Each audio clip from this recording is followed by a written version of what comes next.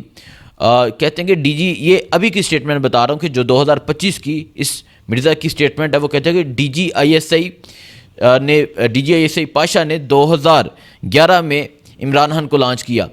تو انجینئر مرزا صاحب, میں آپ سے یہ سوال کرنا چاہوں گا, آپ سے یہ پوچھنا چاہوں گا, 2011 میں وہ جو مینار پاکستان پہ جو لاکھوں کا جلسہ ہوا تھا, جو بارش میں جلسہ ہوا تھا, جو وہاں ایک سونامی آیا تھا, کیا وہ DGISI پاشا لے کے آئے تھے یا وہ آپ نے بندے بھیجے تھے؟ وہ جو آپ کہہ رہے ہیں کہ لانچ نہیں کیا گیا, بلکہ عوام کو عمران خان نے ایک سٹرگل کے ذریعے بتایا, عمران خان نے عوام کو ایک شعور دیا. اور میں بہت سے ایسے لوگوں کو جانتا ہوں جو 2006 سے 2007 سے 2008 سے 2009 سے عمران خان کی اس تحریک کا حصہ ہیں. اب مراشد کو دیکھ لیں, اس نے 2008 میں ISF کی تنظیم جو ہے اس کی بنیاد رکھی. یہ ساری جو لاٹ ہے یہ 2008 سے شروع ہوئی ہے. لوگوں نے عمران خان کے ساتھ 2008, 9, 10 سے چلنا شروع ہوئے ہیں, اور 2011 میں جو لاکھوں کا مجمع تھا, جو لاکھوں کا مجمع آگے بتا رہا تھا, جو جوش و جذبہ تھا, کیا وہ بھی DGISI پاشا نے وہاں دیا تھا؟ آپ کیا بات کر رہے ہیں کہ DGISI پاشا نے لانچ کیا؟ مجھے تو ایسا لگتا ہے کہ لانچ آپ ہوئے ہیں, آپ کو لانچ کیا گیا ہے. اس کے علاوہ یہی جو مرزا ہے یہ 2023 میں کیا کہتا رہا ہے, میں آپ کو بتاتا ہوں. 2023 میں کہتا ہے کہ یہ عمران خان اللہ کی طرف سے مسلط ہوا ہے, جس کی جڑیں عوام میں ہیں, نوجوان اسے پیار کرتے ہیں. وہ کہتا ہے, یہی مرزا کہتا ہے کہ 2023 میں یہ بیان ہے کہ عمران خان کو اللہ کی طرف سے یہاں آیا ہے, اللہ کی طرف سے یہ پاکستانی عوام کی بہتری کے لیے آیا ہے, پاکستانی عوام کے لیے آیا ہے. اور اب آپ کہتے ہیں کہ لانچ کیا. مطلب آپ کا تضاد کتنا ہے, ایک طرف آپ کہتے ہیں کہ اللہ کی طرف سے یہ انسان آیا ہے, اور دوسری طرف آپ کہتے ہیں کہ DGISI پاشا نے لانچ کیا. اس کے علاوہ 2023 میں یہ انجینئر محمد علی مرزا کیا کہتا ہے کہ 70 سال بعد پتہ چلا کہ ملک میں کیا ہو رہا ہے, اور یہ جو رجیم چینج ہوئی اس کی وجہ سے پتہ چلا کہ ملک میں کیا ہو رہا ہے, عمران خان کے ساتھ کیا ہوا ہے. 70 سال کے بعد یہ عوام کو کس نے بتایا, یہ بھی ضرور بتائیے گا. یہ اسی عمران خان نے بتایا جس کو آپ کہتے ہیں لانچ کیا گیا, یہ اسی عمران خان نے بتایا ہے. اور یہ خود ہی کہہ رہے ہیں, کبھی کہتے ہیں کہ اللہ تعالیٰ کی طرف سے یہ انسان آیا ہے, اور پھر کہتے ہیں اس عوام کو شعور دیا ہے, نوجوان اس کے ساتھ کھڑے ہیں, نوجوان کا اس کے ساتھ ایک لگاؤ ہو چکا ہے, اور آج کہتے ہیں کہ لانچ کیا گیا. شرم کریں, کچھ شرم کریں. اب عمران ریاض خان اس پہ کیا جواب دیتے ہیں؟ وہ کہتے ہیں کہ یہ چھوٹا نواز شریف ہے, اور میں بہت سے ایسے چھوٹے نواز شریفوں کو جانتا ہوں جو تحریک انصاف کے جلسے میں بھی آتے ہیں. یہ اسی طرح ایک مثال ہے, پہلے یہ تحریک انصاف کا سپورٹر بن جاتا ہے, عمران خان کا سپورٹر بن جاتا ہے, اور پھر انہی پہ واردات ڈالتا ہے, انہی پہ یہ اٹیک کرتا ہے. اس طرح کے چھوٹے چھوٹے نواز شریف جو ہے نا وہ تحریک انصاف کے جلسوں میں آتے ہیں, وہ وہاں آتے ہیں اور آ کے آپ سمجھ جائیں جیبوں سے موبائل نکال لیتے ہیں. تو اس طرح کے بہت سے لوگ آتے ہیں. تو عمران ریاض خان نے بڑی زبردست بات کی ہے. یہ چھوٹا نواز شریف ہے, یہ نواز شریف کا کردار ادا کر رہا ہے, یہ اس کا سپورٹر ہے. اور عمران ریاض نے کہا کہ یہ ایک گھنٹہ کال کرتا رہا رائے ثاقب کو, سبی قاسمی کو, نادر بلوچ کو, اور انہیں وضاحتیں دیتا رہا. عمران ریاض کہتے ہیں کہ پتہ نہیں یہ ایک عالمی دین ہے یا کیا ہے, اس کے پاس قرآن کا ٹائم کب ہے, اس کے پاس نماز کا ٹائم کب ہے. یہ تو ایک گھنٹہ صحافیوں کو کال کرتا رہا ہے, وضاحتیں دیتا رہا ہے, اور جن کو دیتا رہا ہے انہوں نے عمران ریاض کو بتایا ہے.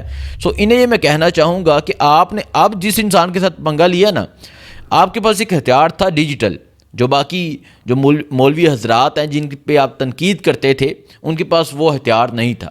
لیکن اب آپ نے جہاں اٹیک کیا ہے، جس پہ بات کی ہے، یہ ہتھیار بنایا گیا ہی اسی کا ہے. یہ ہتھیار لانچ کرنے والے یہ لوگ ہیں، تحریک انصاف کے لوگ. یہ ہتھیار پہ گریپ، یہ ہتھیار کے صدر، یہ ہتھیار کے میں کہوں گا کہ بانی یہ تحریک انصاف کے لوگ ہیں. ڈیجیٹل میڈیا کی میں بات کر رہا ہوں. سو یہاں بیٹھ کے آپ اس انسان پہ تنقید نہیں کر سکتے.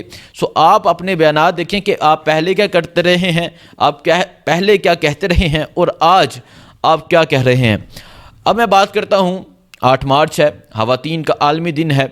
خواتین کے عالمی دن میں آج شام کو وہ خواتین مارچ والے نکلیں گی. میرا جسم میری مرضی کا نعرہ لے کے نکلیں گی، خواتین کے حقوق کا نعرہ لے کر نکلیں گی. لیکن اس ملک میں جب خواتین کو گھسیٹا گیا تھا، جب خواتین کو گرفتار کیا گیا تھا، جب خواتین کو 10 12 14 ماہ جیل میں رکھا گیا تھا، تب کبھی بھی ان میں سے کوئی خاتون نہیں نکلی ہوگی. تب کبھی بھی کسی خاتون نے یہ نہیں کہا ہوگا کہ خواتین کے ساتھ کیا ہو رہا ہے. آج ڈاکٹر یاسمین راشد جیل میں ہے، اس خاتون کے لیے کبھی یہ خواتین نہیں بولی، کبھی یہ خواتین نہیں نکلی. اس کے علاوہ میں آپ کو بتاتا ہوں، بہت سی خواتین ہیں جنہوں نے جمہوریت کے لیے قربانی دی، جنہوں نے اس پاکستان کے لیے قربانی دی، جنہوں نے یہ بتایا کہ اس پاکستان میں خواتین کا ایک کردار ہے، جس میں ڈاکٹر یاسمین راشد ہیں، جس میں عمران خان کی اہلیہ بشرا بی بی ہیں، جس میں اور بہت سی خواتین ہیں، جس میں صنم جوید ہیں، طیبہ راجہ ہیں، حدیجہ شاہ ہیں، عائشہ بوٹا ہیں، جس میں جویریہ صدیق ہیں، جس میں سمینہ پاشا ہیں، جس میں اور بہت سی خواتین ہیں جنہوں نے یہ بتایا کہ جمہوریت کے لیے قربانی کس کو کہتے ہیں. سو آج کے دن ان تمام خواتین کو میں سلام پیش کرنا چاہوں گا. آج کے دن ان تمام خواتین کو میں سراہنا چاہوں گا جو لڑی ہیں، جو ڈٹ کے کھڑی ہیں، جنہوں نے یہ اگزامپل سیٹ کی ہے کہ کبھی بھی خواتین کمزور نہیں ہوتی. ایک خاتون نے کہا تھا کہ میں اپنی خاوند کی کبھی کمزوری نہیں بنوں گی. اس خاتون نے ثابت کیا. وہ خاتون آج بھی اڈیالہ جیل میں قید ہے، لیکن اس خاتون نے بتایا کہ خواتین بھی اس معاشرے کا ایک اہم کردار ہوتی ہیں، خواتین بھی مضبوط ہوتی ہیں. سو آج کے دن ان تمام خواتین کو یاد رکھیے گا، اور اسپیشلی ایک خاتون کو ضرور یاد رکھیے گا جس کا نام ماں ہے، جس نے آپ کو پیدا کیا، جس نے آپ کو بڑا کیا، جس نے آپ کی دیکھ بھال کی، جس نے آپ کو آج یہاں تک پہنچایا، جس نے مجھے یہاں تک پہنچایا کہ میں بات کر رہا ہوں، جس نے آپ کو آج یہاں تک پہنچایا. اس خاتون کو ہمیشہ یاد رکھیے گا، اس کی قدر ضرور کیجیے گا. سو دعاؤں میں یاد رکھیں. اللہ حافظ. انشاءاللہ آپ کو اپڈیٹ دیتے رہیں گے. بہت شکریہ.